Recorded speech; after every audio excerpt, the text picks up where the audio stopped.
അടിപൊളി, എല്ലാവർക്കും ഇഷ്ടപ്പെടും. കാസർഗോട്ട് തനി സ്വഭാവം പഴയ കാലത്തുള്ള കാസർഗോഡെല്ലാം സ്മഗ്ലിംഗ് എല്ലാം ഉണ്ടായിരുന്നല്ലോ. അപ്പൊ അതിന്റെ ഒരു പഴയ സ്വഭാവമാണ് വന്നിട്ടുള്ളത്. നല്ല സൂപ്പർ ആയിട്ടുണ്ട്. ബുള്ളറ്റ് ഡയറീസിന് ശേഷം ഒരു നല്ല ആത്മാർത്ഥമായിട്ട് അഭിനയിച്ച സിനിമയാണ് ഞാൻ ചേട്ടനെ. പിന്നെ ധ്യാൻ ശ്രീനിവാസൻ ഇതിലെന്താ പറയാ, അതേ ഒരു പൊളി അടിപൊളിയായിട്ട് ചെയ്തു. കാരണം കുറച്ച് സിനിമകൾ എന്ന് പറഞ്ഞു കഴിഞ്ഞാൽ എന്തോ ചെയ്ത വേഷങ്ങൾ ആൾക്കാർക്ക് ദഹിച്ചില്ല. പക്ഷെ ഈ സിനിമയിൽ അതേ ഒരു തിരിച്ചുവരവ് തന്നെ നടത്തിയേക്കാണ്. നല്ല സിനിമ തന്നെ, അതില് കണ്ടിട്ട് നല്ല ഇഷ്ടമായി. നമ്മുടെ കാസർകോട്ടെ ഒരു 1987 നടന്ന ആ ഒരു ഇതന്നെ വന്നേക്കുന്നത് നമുക്ക് നല്ലോണം ഇഷ്ടമായി. എന്ന് വെച്ചാല് കാസർഗോഡ് പഴയ കാലത്തെല്ലാം സ്മഗ്ലിംഗ് എല്ലാം നടന്നുകൊണ്ടുണ്ടായിരുന്നല്ലോ, അതിന്റെ എല്ലാം ഒരു ഇതന്നെ കൊണ്ടുവന്നിട്ടുള്ള പുതിയ ഡയറക്ടറായിട്ട് നമുക്ക് തോന്നുന്നില്ല പുതിയ ഡയറക്ടറിന്. അപ്പോ നമുക്ക് കാണാൻ നല്ല സിനിമ തന്നെ. ഞാൻ അതിനകത്ത് പ്രൊഡക്ഷൻ മാനേജർ ആയിട്ടുള്ളത് എങ്കിൽ പോലും എനിക്ക് ഭയങ്കര ഒരു പേടി ഉണ്ടായിരുന്നു. എന്താ 2 കൊല്ലമായി ഈ സിനിമ എടുത്തിട്ട്, പക്ഷെ ഇപ്പാണ് ഇറക്കുന്നത്. എങ്കിലും ത്രില്ലർ ആയതുകൊണ്ട് നല്ല ആളുകൾക്കെല്ലാം ഇഷ്ടപ്പെടും. ധ്യാൻ നന്നായിട്ട് ചെയ്തിട്ടുണ്ട്, എല്ലാവരും സഞ്ജു ശിവറാം ഓരെല്ലാം നന്നായിട്ട് ചെയ്തിട്ടുണ്ട്. എല്ലാവരും കാണുന്നത് സർപ്രൈസ് എന്ന് പറഞ്ഞ ത്രില്ലറാണ്. ധ്യാന്റെ ഒരു പഴയ മുഖത്തിൽ നിന്ന് പുതിയായിട്ട് ഒരു മുഖം വന്നതുപോലെ ഉണ്ട്. നല്ല അടിപൊളി, എല്ലാവർക്കും ഇഷ്ടപ്പെടും. കാസർഗോട്ടെ തനി സ്വഭാവം പഴയ കാലത്തുള്ള കാസർഗോഡെല്ലാം സ്മഗ്ലിംഗ് എല്ലാം ഉണ്ടായിരുന്നല്ലോ. അപ്പൊ അതിന്റെ ഒരു പഴയ സ്വഭാവം വന്നിട്ടുള്ളത്. നല്ല സൂപ്പർ ആയിട്ടുണ്ട്. രണ്ടും അല്ലാത്തൊരു മേക്കിംഗിൽ തന്നെ ഭയങ്കരമായിട്ട് എഫക്ട് ചെയ്യുന്നുണ്ട്. സ്ക്രിപ്റ്റ് എല്ലാം സൂപ്പർ. സ്ക്രിപ്റ്റ് പുതിയ 2 ആളുകളാണ് ചെയ്തേക്കുന്നെങ്കിലും നല്ല സൂപ്പർ ആയിട്ട് ചെയ്തിട്ടുണ്ട്.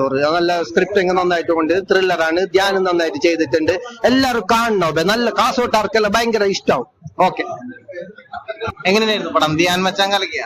ധ്യാൻ മച്ചാൻ കളിക്കിയിട്ടുണ്ട്. കാരണം നമ്മുടെ ബുള്ളറ്റ് ഡയറീസിന് ശേഷം ഒരു നല്ല ആത്മാർത്ഥമായിട്ട് അഭിനയിച്ച സിനിമയാണ് ഞാൻ ചേട്ടനെ. പിന്നെ ബാങ്കിങ് അവസ്ഥയെ കാണിച്ചിട്ടുണ്ട്. ബാങ്കിന്റെ കള്ളത്തരവും മണ്ണത്തരവും കാണിക്കുന്നുണ്ട്. പിന്നെ തട്ടിപ്പറത്താണെങ്കിൽ അവസാനം പൈസ തിരിച്ചു കൊടുക്കുന്നുണ്ട്. നല്ല മെസ്സേജ് ഉള്ള സിനിമയാണ്. പെർഫോമൻസിൽ മികച്ചത് നമ്മുടെ കലാഭവൻ ഷാജോൻ ചേട്ടനാണെങ്കിലും അലക്സാണ്ടർ പ്രസാദ് ആണെങ്കിലും നല്ല രീതിയിൽ അഭിനയിച്ചിട്ടുണ്ട്.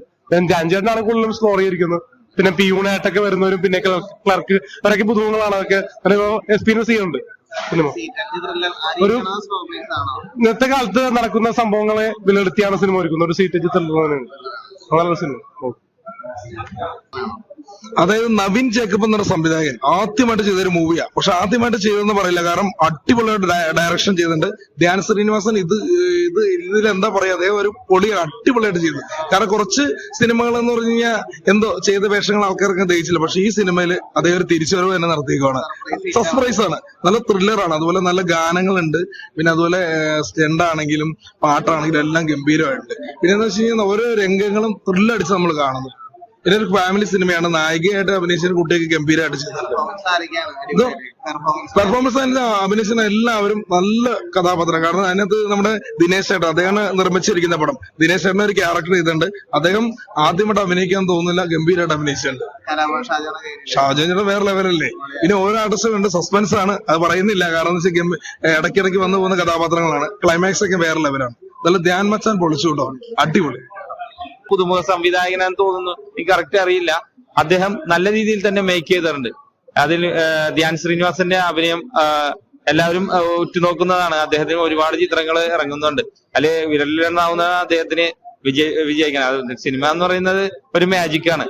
പ്രേക്ഷകർക്ക് ഇഷ്ടപ്പെടണം.